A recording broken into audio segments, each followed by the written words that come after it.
अस्सलाम वालेकुम everyone, this is Humayun. Shark tank Pakistan episode 3 का जब मैंने प्रोमो देखा तो इतना सनसनीखेज प्रोमो था कि मुझसे पूरा वीक इंतज़ार करना बहुत ही मुश्किल हो गया। सो फाइनली संडे को एपिसोड ऑन एयर हो गई, जिसको देखने का मुझे तो बहुत सारा शौक था और यकीनन आपको भी मेरी तरह होगा। तो बात करते हैं पिच नंबर 1 की, जो कि एक विनिंग पिच थी। एक शार्क ने उसको प्रमोट किया, सपोर्ट किया, उसमें इन्वेस्ट करने के लिए अपनी इंटरेस्ट को शो किया। तो उसमें है, बात करते हैं हिरा मुबीन और अब्दुल रहमान, जो कि सीईओ यमकिंस फूड के हैं। उन्होंने बेबी फूड सीरियल, जो कि बिल्कुल 100% केमिकल फ्री है और नेचुरल इंग्रेडिएंट से बना हुआ है, उसको पिच किया। और 6 माह से ऊपर के जो बच्चे हैं उनके लिए उन्होंने ये एक मुनासिब तनासब के साथ गज़ा बनाई है, जो कि एक सिरेलैक के तौर पे और उसकी रिप्लेसमेंट के तौर पे यूज़ होती है, यानी सीरियल के तौर पे।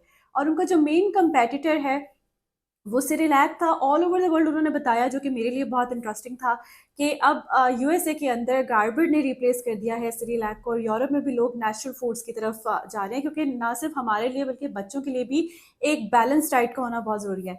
यहाँ पे जो चीज़ मुझे बहुत इंटरेस्टिंग लगी वो ये है कि जब रुमाना डाडा ने उनसे क्वेश्चन किया कि आपकी जो रेसिपी है वो कोई भी कॉपी कर सकता है, तो इसके अंदर क्या वैल्यू प्रपोजिशन है, या इसको आप कैसे सेफ समझती हैं। तो उनका जो हिरा मुबीन है, उनका जवाब बड़ा ज़बरदस्त था कि इसके अंदर जो रेशो यूज़ हुई हुई है हर इंग्रेडिएंट की, वो हर किसी के लिए नहीं है। ऑल्दो उन्होंने अपनी पैकिंग के ऊपर अज्जा मेंशन किए हैं, लेकिन उसका कितना मिकदार इस्तेमाल होगा वो मेंशन नहीं है। प्लस उसको आप घर में बना नहीं सकते। अप्रिशिएट किया बहुत सारे जजेस ने उनके जवाब को, कि बहुत ज़बरदस्त जवाब दिया। सो उनका एक 700 रुपये की सेलिंग प्राइस है, जिसमें वो कहती हैं कि 34%, 32% जो है वो उनको सेव होता है नेट मार्जिन के तौर पे। तो चूंकि ये एक बहुत वास्ट फील्ड है, बहुत ज़्यादा इन डिमांड है, तो यहाँ पर फैसल साहब ने थोड़ा सा आउट हुए इस इन्वेस्टमेंट से, क्योंकि उन्होंने कहा कि इसकी डिस्ट्रीब्यूशन बहुत टफ है। आपको ये हाइब्रिड मॉडल पे चलाना पड़ेगा, क्योंकि ऑनलाइन आप इसको सिर्फ सेल नहीं कर सकते, इसको पूरा आपको एक रिटेलर शॉप्स के अंदर इसको लगाना पड़ेगा, तो डिस्ट्रीब्यूशन थोड़ी सी टफ है। So Junaid Iqbal, one of my favourite shark after Rabeel Baraich. जो दो शार्क्स मुझे पसंद है वो दो ये हैं, Junaid Iqbal and Rabeel Baraich. Although all sharks are good, Rumana Dada is also my favourite one. So Junaid Iqbal ने कहा कि डायरेक्शन बहुत अच्छी है, लेकिन आप इसको प्रीमियम लेवल पर बेचें। सेरेलैक से थोड़ा हाई प्राइस पे बेचें शुरू में, अगर आप कम यूनिट्स बेचेंगे तो कोई मसला नहीं है, लेकिन चूंकि ये एक ऑर्गेनिक 100% केमिकल फ्री है, सो इसको प्रीमियम पैकेजिंग और प्रीमियम लेवल पर सेल आउट करना चाहिए। तो यहाँ पर इंटरेस्ट जो हुआ रुमाना डाडा का, जिन्होंने जो उनकी आस थी वो थी 90 लैक्स और 15% इक्विटी थी, लेकिन रुमाना डाडा ने कहा कि वो 90 लैक्स की इन्वेस्टमेंट देंगी और 40% इक्विटी लेना चाहती है, क्योंकि इसके ऊपर बहुत सारा काम करने वाला है। इसकी पैकेजिंग, इसकी एडवर्टिजमेंट, इसकी स्केलेबिलिटी, एवरीथिंग, उसके अंदर बहुत सारी चीज़ें जो हैं वो रिक्वायर्ड हैं। तो इवेल्युएशन की बेसिस के ऊपर उन्होंने कहा कि मैं आपके साथ ये 90 लैक्स की इन्वेस्टमेंट के ऊपर 40% इक्विटी के साथ आ सकती हूँ। तो यहाँ पे थोड़ा सा जो हमारे पार्टिसिपेंट्स थे वो कंफ्यूज हुए, and they asked to take some time to decide कि उसको इस तरह से लॉक करना चाहिए या नहीं। फिर उसके बाद हिरा ने एक काउंटर आस्क थी उनको कि वो इस वक्त 90 लैक्स के ऊपर 36% इक्विटी शेयर कर सकती हैं 2.5 करोड़ की इवेल्युएशन के ऊपर। यहाँ पे तमाम शायर्स ने रुमाना डाडा को भी कहा कि this is not a bad deal. तो रुमाना ने अपना इंटरेस्ट शो करते हुए इस बिजनेस के अंदर इन्वेस्ट किया और ये डील हो गई लॉक। पिच नंबर 2 प्रेजेंट की गई बाय शाहताज कैसर, जो कि एक डिज़ाइनर हैं। टेक्सटाइल में उन्होंने अपनी तालीम हासिल की और अब वो एक अपना ब्रांड लॉन्च कर चुकी हैं कपड़ों से रिलेटेड, जिसमें उनकी दो कैटेगरीज हैं, ब्राइडल वियर और फॉर्मल वियर। तो उन्होंने जो अपनी आस्क रखी वो थी 80 लैक्स और उसके ऊपर 15% इक्विटी ऑफर की। जो उनका ओवरऑल, आप 4 साल से चूंकि वो काम कर रही हैं, ओवरऑल अगर आप देखें तो उन्होंने इन 4 साल में 3.6 करोड़ की इन्वेस्टमेंट रेवेन्यू जनरेट किया। और पहला साल जो था वो 80 लाख पे था, दूसरा साल 1.2 करोड़ पे था, तीसरा साल 1 करोड़ पे था, और ये जो भी करंट टाइम फ्रेम चल रहा है इसमें उन्होंने 60 लाख का रेवेन्यू जनरेट किया। तो यहाँ पे दो शार्क्स तो हो गए आउट, जिनमें जुनेद इकबाल और राबील बराइच थे। क्योंकि उन दोनों का कहना ये था कि इसकी चूंकि कस्टमाइजेशन पे बिल्ड इन ब्रांड है और इसकी स्केलेबिलिटी जो है वो बहुत डिफरेंट होगी, उसके पैरामीटर्स चेंज होंगे। सो उन्होंने अपने आप को किया इस डील से आउट। तो बाकी बचे पीछे 3 शार्क, और उन तीनों शार्क ने अभी डिसाइड करना था कि उनमें से कौन इसको इस डील को लॉक करना चाहता है। काम बहुत अच्छा है, डिमांड बहुत है, फैशन बेस्ड ब्रांड है, लोग कस्टमाइजेशन हाथ के काम से किए हुए लहंगे पहनना पसंद करते हैं, और इसका जो एक्सपोजर है या जो इसका जो एडवांटेज है वो इंटरनेशनल मार्केट के ऊपर और तरह से है, क्योंकि लोग वहाँ पर इस तरह के महंगे ड्रेसेस अफोर्ड भी करते हैं और उनकी डिमांड भी है। यहाँ पे उस्मान ने ऑफर रखी कि वो 40 लाख के ऊपर 20% इक्विटी लेंगे, और बाकी के जो 40 लाख है उस पर वो 7% रॉयल्टी चार्ज करेंगे। इसका मतलब ये है कि जो बाकी 40 लाख रुपए हैं वो लाइन ऑफ क्रेडिट के तौर पे दिए जाएंगे, उसमें से जो भी वो सेल ओवरऑल जनरेट करेंगी 7% साइड पे कर देंगी जब तक कि वो 40 लाख रिकवर नहीं होता।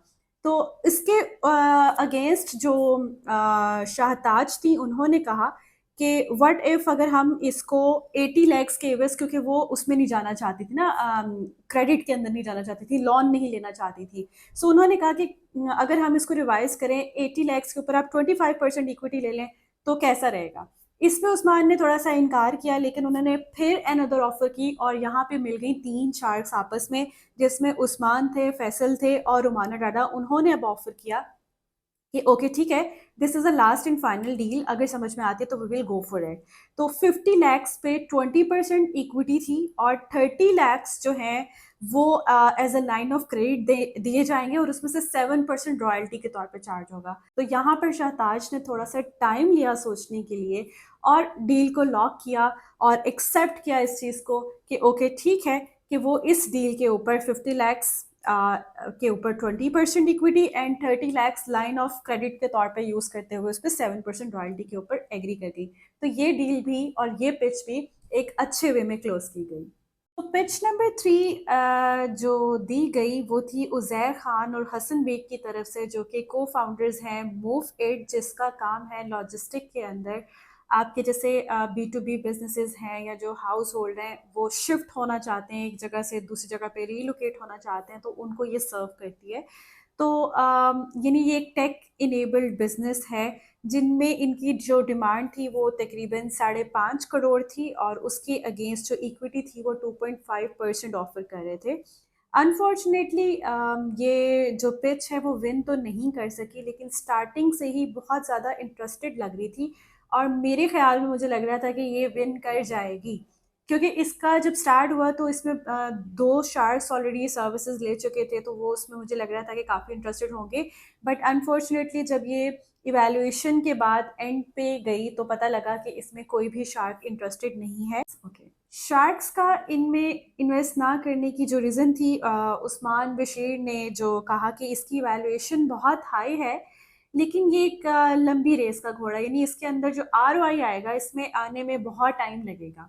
और इसी तरह जो रुमाना डाडा हैं उन्होंने एक क्वेश्चन किया कि आप जो वो 5.5 करोड़ रुपया कहाँ इन्वेस्ट करेंगे, तो उसमें जवाब ये था कि वो रीलोकेट की तरफ जाना चाहते हैं, क्योंकि उनके पास वेंडर्स और ट्रक इन जो इन्वेस्टर्स हैं, लाइक ट्रक इन इन्वेस्टर्स का मतलब है जो ऑन करते हैं, वेंडर्स का मतलब है उनके पास मल्टीपल ट्रक्स वगैरह मौजूद होते हैं, इंक्लूडिंग पाकिस्तान और मिडिल ईस्ट में वो अपने बिजनेस में इन्वेस्ट करना चाह रहे थे, तो वो रीलोकेशन के ऊपर इन्वेस्ट करेंगे। तो यहाँ पे रुमाना डाडा ने कहा कि एक्चुअली क्विकली मनी मेकिंग नहीं है इसके अंदर, इसका ROI भी बहुत थोड़ा लेट से पूरा होगा, सो दैट्स वाई वो भी इससे आउट हो गई। इसके साथ साथ फैसल अब्बास, जुनैद इकबाल और जो राबील वराइच हैं, उन सब ने इसी बात पे एग्री किया कि ऑल्दो कंपटीशन कम है, बिजनेस अच्छा है, वैल्यू हाई है, लेकिन यहाँ पे B2B के मसले हैं कि उनकी वैल्यूएशन के जो पैरामीटर्स हैं वो कुछ इतने ईजी नहीं है टू अंडरस्टैंड, उसमें से कुछ निकलेगा भी या नहीं निकलेगा।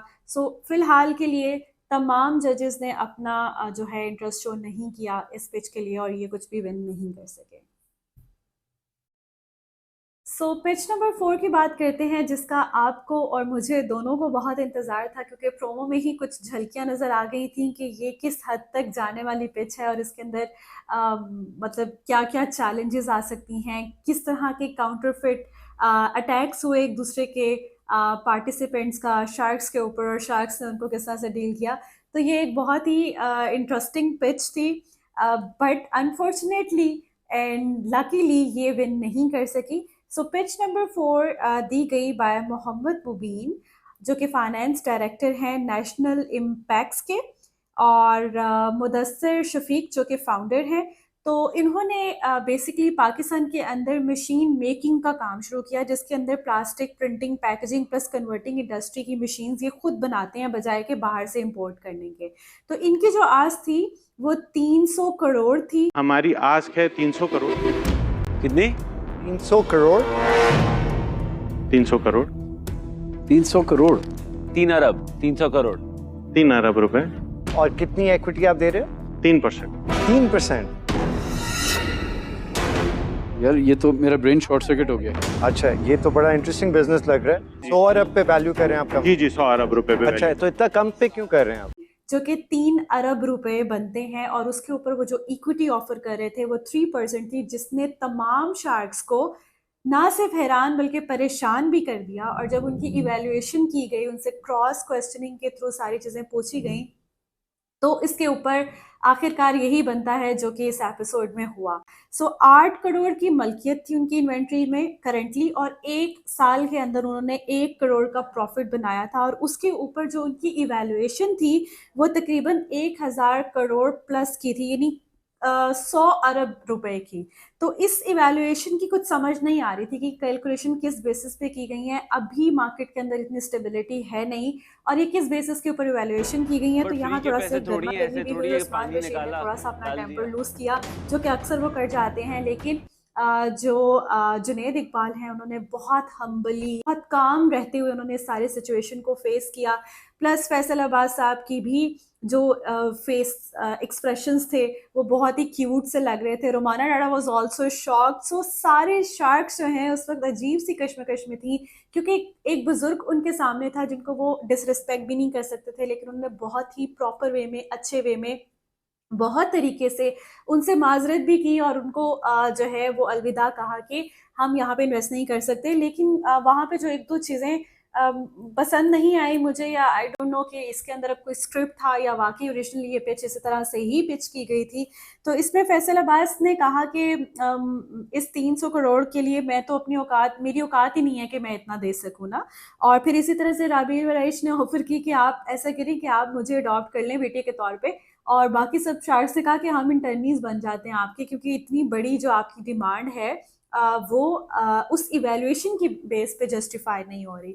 और साथ ही साथ जो है वो राबील वराइश ने कहा कि ये अर्श और फर्श का मामला है, कि इसके अंदर इतना गैप है चीज़ों में, इवैल्यूएशन में, कि ये एक आम समझ में चीज़ नहीं आ रही। तो यहाँ पर वो जो बाबा जी हैं, मैं बाबा जी ही कहूँगी या ओल्ड मैन कहूँगी, कि उन्होंने कहा कि 300 करोड़ तो पाकिस्तानियों के लिए कुछ भी नहीं है। हमें डर लग रहा था कि हम अगर ज्यादा मांगेंगे तो शायद आप ये कहें कि बहुत ज्यादा मांग लिया, करोड़ का प्रॉफिट होगा तो मैं यहाँ आप लोगों के पास क्या करने आऊंगा? मैं भी वहीं बैठा हूँगा किसी को देने के लिए? नहीं नहीं, बिल्कुल भी किसी के पास फ्री के पैसे नहीं होते। समझ में आ रही कि 300 करोड़ इतनी बड़ी रकम पाकिस्तानियों के लिए कब होगी? मेरे ख्याल से ये आप लोगों के लिए पीनट्स होने चाहिए थे, तभी मैं आया। क्योंकि अगर मुझे ये शक होता कि आप लोगों के लिए बड़ी रकम है तो मैं आके यहाँ पे वही पिच करता जितना आप दे सकते। इस तरह से ये जो पिच है वो एक लाफ्टर एंड एक शॉकिंग सिचुएशन के तौर पे एंड हुई, जिसका हासिल कुछ नहीं था। तकरीबन 10-15 मिनट की जो ये एक पार्ट था, उसमें तमाम लोग अपनी स्क्रीन के साथ जुड़ के बैठे रहे, क्योंकि जो काउंटर आर्गुमेंट्स चल रहे थे दैट वाज क्वाइट इंटरेस्टिंग। मैंने तो बहुत एंजॉय किए। अगर आपने किए हैं या नहीं, ये आपने मुझे कमेंट्स में बताना है।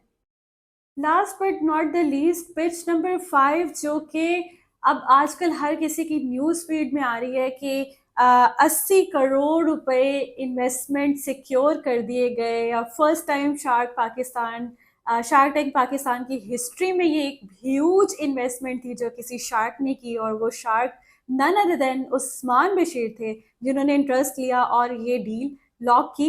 सो इसको थोड़ा सा डिस्कस कर लेते हैं। ये बिजनेस मॉडल मेरे लिए थोड़ा सा कॉम्प्लिकेटेड था, और स्टार्ट से लेके एंड तक मुझे इसको देखना पड़ा और बार बार देखना पड़ा, क्योंकि इसके अंदर कुछ ऐसे पॉइंट्स, ऐसी बारीकियां थी जिनको हम आगे डिस्कस करेंगे। तो पिच नंबर 5 जो है वो दी गई बिलाल इस्माइल ताहा ने, जो कि सार्फ के नाम से एक कंपनी रन कर रहे हैं, जो कि ट्रेडिंग प्लस सोर्सिंग बिजनेस है, यानी ऑनिक्स, कॉटन और लेड। ये लोग अफगानिस्तान से सोर्स करते हैं, उसको पाकिस्तान में लेके आते हैं और पाकिस्तान से आगे जिनको उनकी ज़रूरत होती है वहाँ सेल करते हैं, प्लस चाइना जो है वो इम्पोर्ट करते हैं। तो ये एक ट्रेडिंग एंड सोर्सिंग की सर्विसेज दे रहे हैं, जिसमें पेमेंट जो मेथड्स हैं या जो उसकी लॉजिस्टिक की जो डिलीवरी है वो बहुत सिक्योर है और बहुत इफ़ेक्टिव है। सो रमाना डाटा इसमें से आउट हुई स्टेटमेंट के ऊपर कि वर्किंग कैपिटल के ऊपर हम इन्वेस्ट नहीं करते। हम यहाँ वर्किंग कैपिटल देने के लिए नहीं है, हमको फंड करने कुछ इनोवेशंस, जो प्लेटफॉर्म है आप अपने आप खुद बिल्ड कर सकते हैं, इतना पैसा भी नहीं लगता है ऐसे बेसिक प्लेटफॉर्म बनाने। फैसल आफ्ताब, राबील बराइच और जुनेद इकबाल, इन सब ने बहुत अच्छे तरीके से इससे एग्जिट लिया, क्योंकि इसकी वैल्यूएशन और इसके अंदर कुछ थोड़ी सी कॉम्प्लिकेशंस थी, और इसमें चूंकि फैसल आफ्ताब साहब ऑलरेडी इस काम में ऑलरेडी एक्सपीरियंस कर चुके थे, तो वो उन्होंने अपना लीस्ट इंटरेस्ट शो किया, डिसीजन ले लिया। और मैं जुनेद की बात को ही कंटिन्यू करूंगा। ये जो मार्केट प्लेस का जो बज़ वर्ड है ना, जो जिससे लगता है कि ऑल ऑफ अ सडन कोई मैजिकल कोई चीज़ होगी जिससे आपका वो वॉल्यूम बढ़ जाएगी या नई डिमांड आना शुरू हो जाएगी, उसके साथ बहुत ज़्यादा कॉम्प्लेक्सिटी भी होती है। इस तरह के बिजनेस को यहाँ तक पहुँचाने में श्योरली आपकी जो स्किल है आप उसी के ऊपर कैपिटलाइज करें।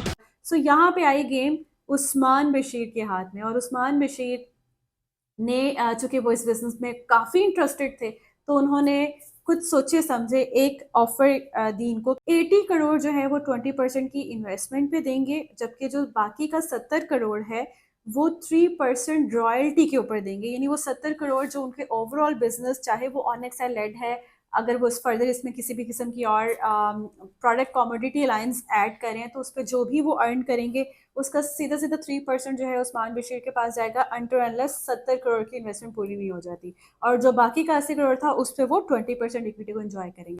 तो यहाँ पे शार्क ने अपनी आस्क दी और इस पे सोचने का वक्त लिया, और सोचने के बाद डील जो है वो लॉक हो गई, और ये आज तक की सबसे बड़ी डील है जो लॉक हुई। Well done, guys. Well done, and you got the best shark. That might be one of the biggest deals ever done on any Shark Tank.